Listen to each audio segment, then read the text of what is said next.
राष्ट्र की बात चल रही थी, आपने देशद्रोह की बात कही, वहीं बाबा बागेश्वर का कहना है कि जल्दी ही हिंदू राष्ट्र घोषित किया जाए भारत को। अब आज तक भारत कभी हिंदू राष्ट्र था ही नहीं। जब आज तक कभी भारत हिंदू राष्ट्र नहीं था तो अब हिंदू राष्ट्र हो ही नहीं सकता, क्योंकि हमारा भारतीय संविधान पंथ निरपेक्ष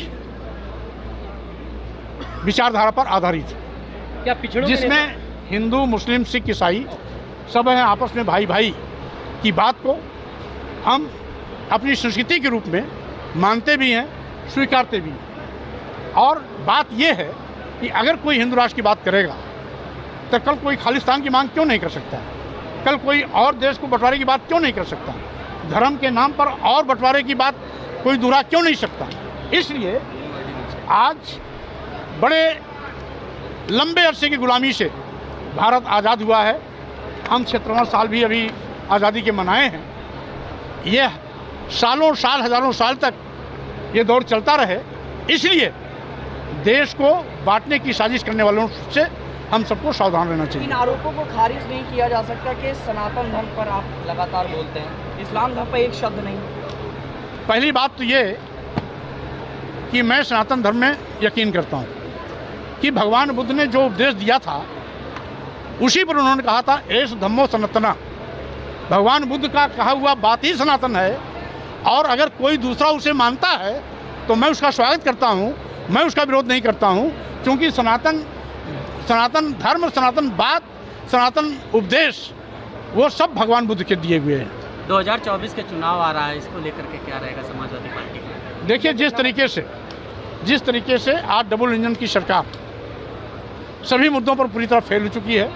जब से भाजपा की सरकार आई है, देश का नौजवान बेरोजगार हो गया, बेरोजगारी का त्रासदी झेल रहा है, सरकारी नौकरियां गायब हो गई हैं, भूले चूके कभी कोई नौकरी आई भी तो भ्रष्टाचार की बलवेदी चढ़ गई, महंगाई से जनता की कमर टूट गई।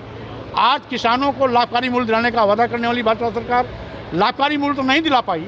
जब किसानों का उत्पाद पैदा होता है तो क्रय केंद्र नदारद हो जाते हैं, मजबूरी में बिचौलियों के माध्यम से उसको औने पौने दामों में अपने उपज को बेचना पड़ता है। छुट्टा जानवरों का आतंक अलग से है, 100 200 की झुंड में आते हैं, किसानों की फसल चल के बराबर कर देते हैं। और अब तो एक तीसरा भी आतंक छुट्टा जानवरों से आ गया। अब उनके मारने से रोज़ कहीं न कोई मौतें होती हैं। हर प्रतिदिन प्रदेश में 10 से लेकर के 15-20 मौतें केवल सांडों के मारने से हो रही हैं। उनके आपस में लड़ने और मोटरसाइकिल या गाड़ियां टकराने से हो रही हैं। तो स्वाभाविक रूप से ये दुखद है, इस पर सरकार का कोई नियंत्रण नहीं है।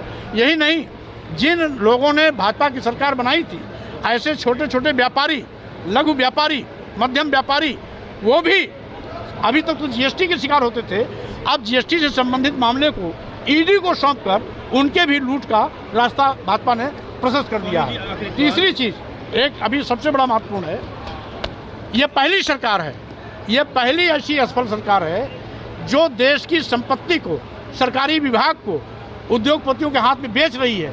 देश के सारे बंदरगाह बेच दिए गए, एयरपोर्ट बेच दिया गया, एयर इंडिया बेच दिया गया, सारे रेलवे स्टेशन बेच दिए गए, यहाँ तक कि कई दर्जन ट्रेनें बेच दी गई, LIC जैसी बड़ी संस्था बेच दी गई।